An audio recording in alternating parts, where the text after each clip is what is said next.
Hi అండి, welcome back to my channel Maruti educational world. అందరికీ నమస్కారము. ఈ రోజు నేను వచ్చేసి బీఈడికి సంబంధించిన సబ్జెక్టు చైల్డ్ డెవలప్మెంట్ లోని వికాస సూత్రాలు ముందు క్లాసులో 2 సూత్రాలు చెప్పానండి. ఇప్పుడు దాని కంటిన్యూషన్ సూత్రాలు చెప్తున్నాను. 3rd సూత్రం అన్నమాట. ఇవి చాలా important topic child development subject లో. బీఈడి ఎవరైతే చేస్తున్నారో వాళ్ళందరికీ ఈ వీడియో చాలా యూస్ఫుల్ గా ఉంటుంది. అయితే టాపిక్ లోకి వెళ్ళిపోదాము. ఇప్పుడు 3rd వికాస సూత్రం ఏంటి అని అంటే, వికాసం అన్నది ఒక ఖచ్చితమైన నమూనాను అవలంబిస్తుంది. వికాసం క్రమానుగతమైంది కూడా. అంటే వివిధ దశల్లో వికాసం అన్నది ఒకే మాదిరిగా జరిగినప్పటికీ, వికాసం వేగాల్లో వయోక్తిక భేదాలు ఉన్నప్పటికీ వికాసం ఒక ఖచ్చితమైన క్రమం నమూనాను అవలంబిస్తుందన్నమాట. ఉదాహరణకి ఇప్పుడు పిల్లలు అంటే శిశువులందరిలో భాషా వికాసం మొదట్లో ముద్దు ముద్దు పలుకులతో మొదలై క్రమంగా సంభాషణలుగా మారి, నిజమే కదా, ఫస్ట్ అంటే శిశువులు మొదట్లో ఎలా మాట్లాడతారు? ముద్దు ముద్దు మాటలతో మాట్లాడతారు. అది క్రమంగా సంభాషణలుగా మారుతుంది కదా. తర్వాత సంక్లిష్టమైన భాషా పదాలను కూడా సంభాషించగలుగుతారు.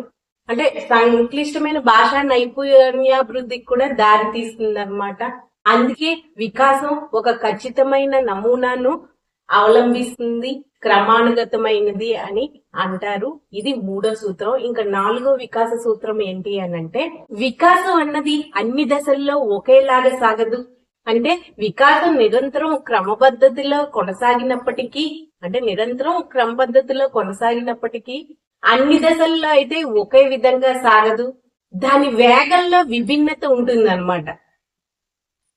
ఒకే విధంగా సాగిన వికాసము దాని వేగంలో విభిన్నత అన్నది ఉంటుంది. అంటే నవజాత దశలో వికాసం ఎక్కువగా ఉండి, బాల్య దశలో మళ్ళీ కొంచెం తక్కువగా ఉండి, తిరిగి కౌమార దశ చేరేటప్పటికి వేగవంతమై మళ్ళీ క్రమంగా తగ్గుతూ ఉంటుందన్నమాట.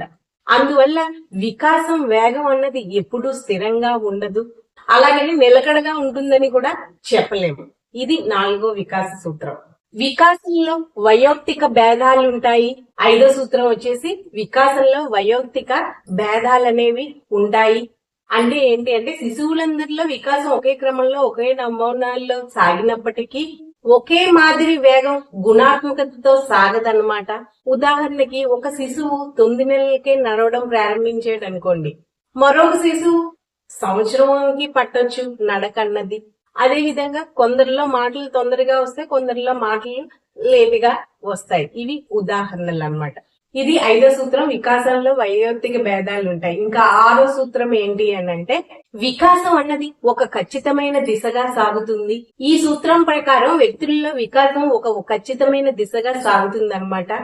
ఈ సూత్రాలు 2 రకాలుగా విభజించవచ్చు. 1 స్థిర పాదాభిముఖము, 2 సమీప దూరస్థం. చాలా ఇంపార్టెంట్ అండి, జాగ్రత్తగా వినండి, నోట్ చేసుకోండి, ఇవి బిట్స్ లో వస్తాయి. వికాసం అన్నది స్థిర పాదాభిముఖంగా కొనసాగుతుంది. అంటే వికాసం శిశువు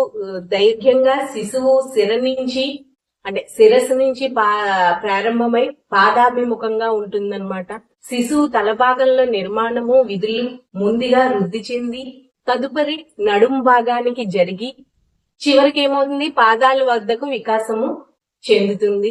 శిశువు మొదట తన తలను నిలిపిన తర్వాత నడుము నిలిచి కూర్చోవడము, ఆ తర్వాత కాళ్ళను నిలిపి నడవడము చేస్తాడు. ఇది శిరస్సు పాదాభిముఖం. అంటే ఇంకా 2వది ఏంటి చెప్పాను, సమీప దూరస్థం. వికాసం సమీప దూరస్థం అంటే, వికాసం సమీప దూరస్థంగా సాగుతుంది అంటే వికాసం అనేది శరీర కేంద్రం నుంచి భాగాలకు సాగుతుంది. ముందు పెద్ద కండరాలపై నియంత్రణ సాధించి తరువాత చిన్న కండరాల నియంత్రణ పొంది వాటి ద్వారా కదలికను ప్రదర్శించగలుగుతాడనమాట. ఉదాహరణకి శిశువు మొదటి భుజం కండరాలకు, తర్వాత చేతి కండరాలు, తర్వాత చేతి వేళ్లపై అదుపన్నది వస్తుంది. ఇది ఇవాళ క్లాసు. 4 సూత్రాలు చెప్పాను. మిగతా 4 సూత్రాలు నెక్స్ట్ క్లాస్ లో చెప్తాను. ఇది బీఈడి ఎవరైతే చేస్తున్నారో వాళ్ళకి చాలా యూస్ఫుల్ గా ఉంటుంది ఈ వీడియో. మీరు ఒకసారి ప్లేలిస్ట్ గాని చెక్ చేస్తే టాపిక్ వారీగా వీడియోస్ ఉంటాయండి. మీరు ఏ టాపిక్ కావాలో ఆ టాపిక్ గాని మీరు క్లిక్ చేస్తే మీకు ఆ టాపిక్ సంబంధించిన వీడియోస్ అన్ని కనబడతాయి. ఛానల్ చెక్ చేసి లైక్ చేసి సబ్స్క్రైబ్ చేసుకోవడం మాత్రం మర్చిపోకండి. Okay, thank you.